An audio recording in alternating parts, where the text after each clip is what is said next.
Okay, before I get too far removed from my surgery event on the 28th of May, 2021, I want to just kind of remember how it all went. So we got up in the middle of the night. In the middle of the night, it's like 4 o'clock or something like that, because we needed to be there at 5:30 in the morning. And was there at 5:30 in the morning. Got checked in, did a little paperwork. It took me down to pre-op. Met Noelle. She was my check-in nurse. Gave me my COVID test, my first COVID test at this point, my only COVID test, but I think I got another one coming. And I passed that. Got me prepped up for surgery. A guy came, don't know his name. I remember he had a lot of nice art on his arms, and wheeled me down through a corridor and around the corner and through another corner and around another corner, and then we burst into this thing that looked like a laboratory. It was 2 stories tall. Don't know if it had windows at the top for people to look in. Had a CT, MRI, some sort of donut device machine in the middle of the room. Had an operating table. They slid me onto the operating table. They asked me if I could do it, and I helped them out. I think I did kind of crawl over there and get on the operating table. Kind of looked around a little bit. Everybody seemed to be busy doing this, that, and the other thing. There was nobody just sitting around going, well, what do we do next? Everybody seemed to have something to do. One guy was working on the metal cage. I could see him. Then the anesthesiologist came along. I think it was Dr. Nan. I think that was his name. I had met him a little bit earlier. He put the shunt into my hand.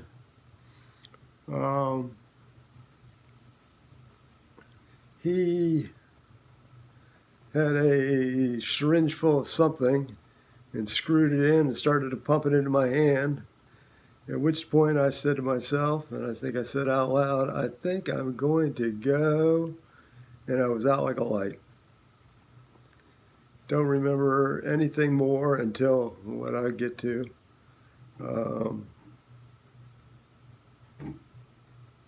I came to some period of time later.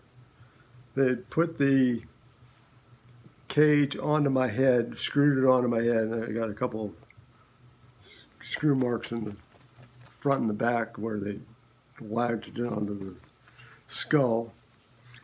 And drilled a hole, made an incision, drilled a hole, and had I'll call it the electrode,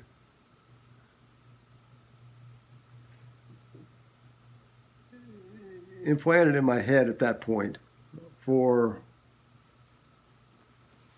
this side, the right side. So they're working on the left side of the brain. They're working on the right side of me. So one of the doctors has my hand and he's flipping it up and down, up, down, up, down, up, down, in, out. Has me open and close my hand. So I'm awake, I'm conscious now. I'm in the operating room, I'm conscious. I got this thing bolted to my face, so I kind of can't see real well. Eyes are watering a little bit. A little discomfort from the oxygen thing stuck in my nose.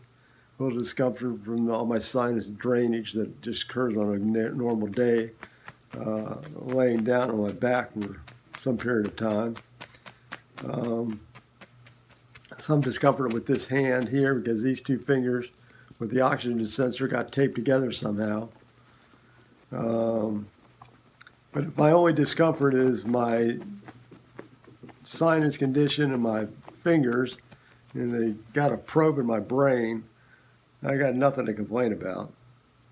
At any rate, so they're talking to me. I'm helping them out, doing what they asked me to do, and we get through that. Then the doctor says, it might be a little loud, but we're going to bore a hole through the other side and do the other side. So they start to drill, and to say it was a little loud is an understatement. There's no pain, but you know that there's somebody drilling a hole through your skull. Now, this hole is somewhere between a dime and a quarter size. I'm not exactly sure how big it is. I always say a dime and a quarter size because that's what I've read. Some people say it's a dime, some people say it's a quarter. So it's somewhere in that neck of the woods, I imagine.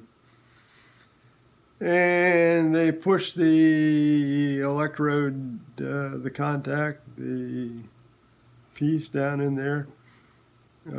I should say that I think these things were made by Boston Scientific because the Boston Scientific rep was there. I think his name was Kevin, as I was told after the fact. He told me when I first met him in the operating room, and geez, I couldn't remember his name. It seemed like a small thing for me.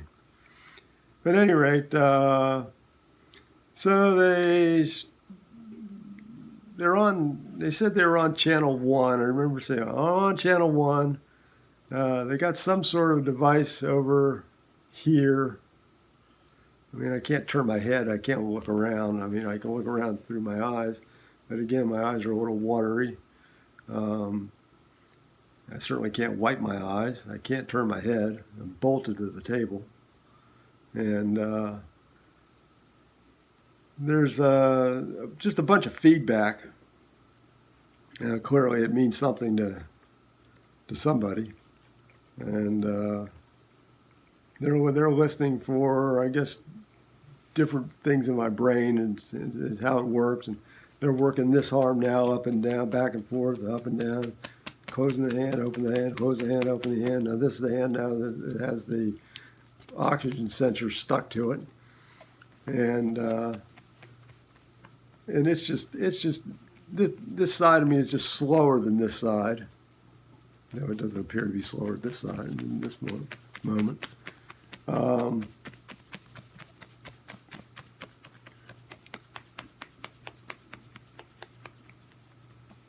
Excuse me while I shake. So they're doing this, that, and the other thing, and they shoot some electricity, some pulse of electricity down to see if they can calm the tremors down. And all of a sudden, my face goes. I make this funny face. All of a sudden, I just feel, and so I go, "Excuse me, did somebody take a look at my face? I'm not supposed to do this, am I?" "Oh, no, you're not." And so they have a little conference, and they move the device. I think it was 2 millimeters in or out. I'm not sure which way they were going.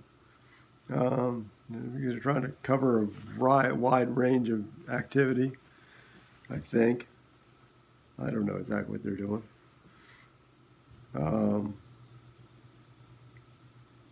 At any rate, so they had a conference. They talked about this, that, and the other thing. They adjusted this. They moved something here. They said that made a difference. I quit making the funny face. Whether it made me stop or not, I don't recall. It's just hard to say. At any rate, they decided they were happy with what they had accomplished and what had turned out, and somehow they locked these probes in place with some cap in my skull. I'm not sure how that works. I'm not sure how the probe gets dropped off in the brain, but that's another day. I'm still bolted to the table. They start to close me up. They got some sort of incision. I imagine some small incision that was going to get covered with a Band-Aid. I was wrong. And anyway, so they start to staple me shut and staple, bam, bam, bam, bam, bam, bam, bam, bam, bam, bam, bam, bam. I make some comment about staple guns and swing line staples. Bam, bam, bam, bam, bam, bam, bam, bam, bam, bam. I feel like I've been at Home Depot. I got a DeWalt drill. I got a swing line stapler. Bam, bam, bam, bam, bam, bam, bam, bam, bam. At any rate, they get all done. They work on getting the cage off my head.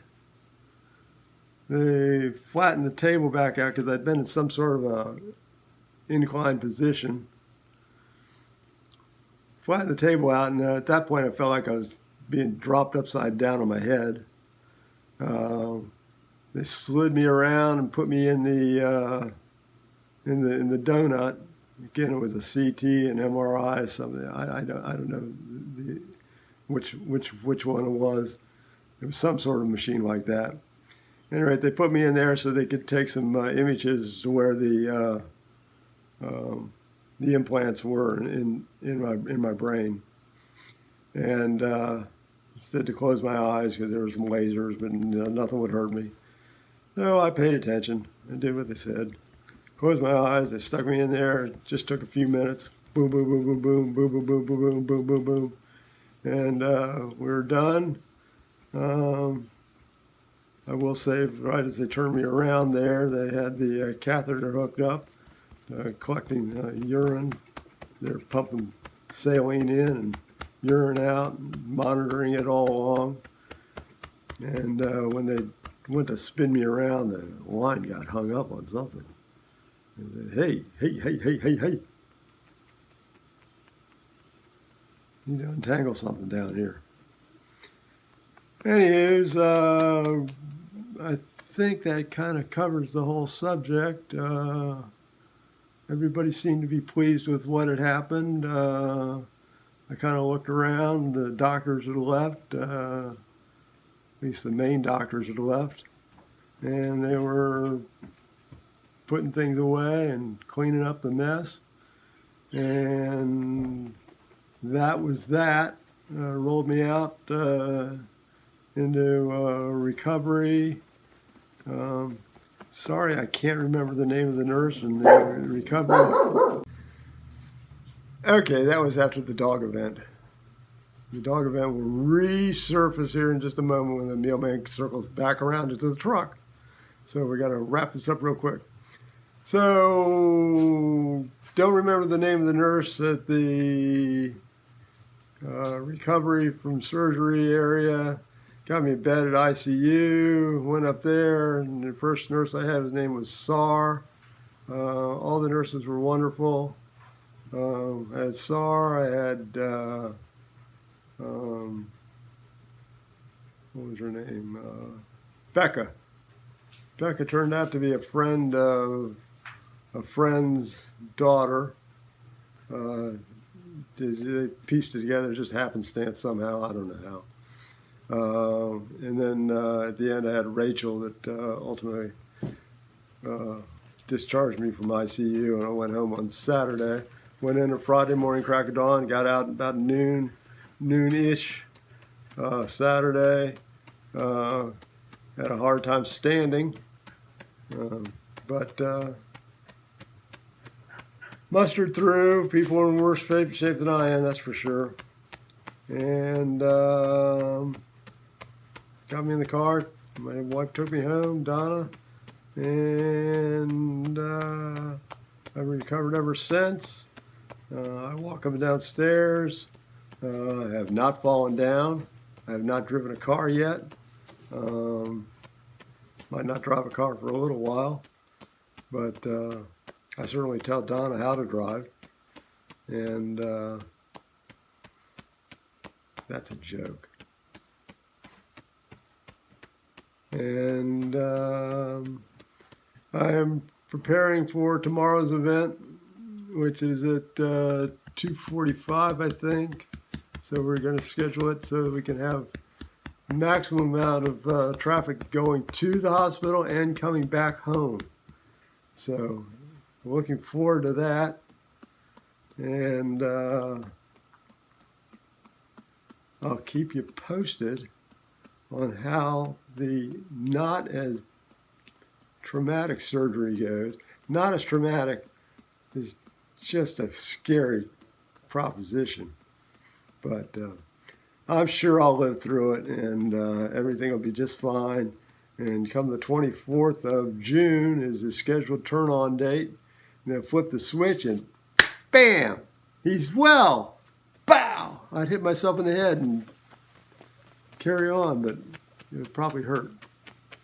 Anywho, that's that. That's my story.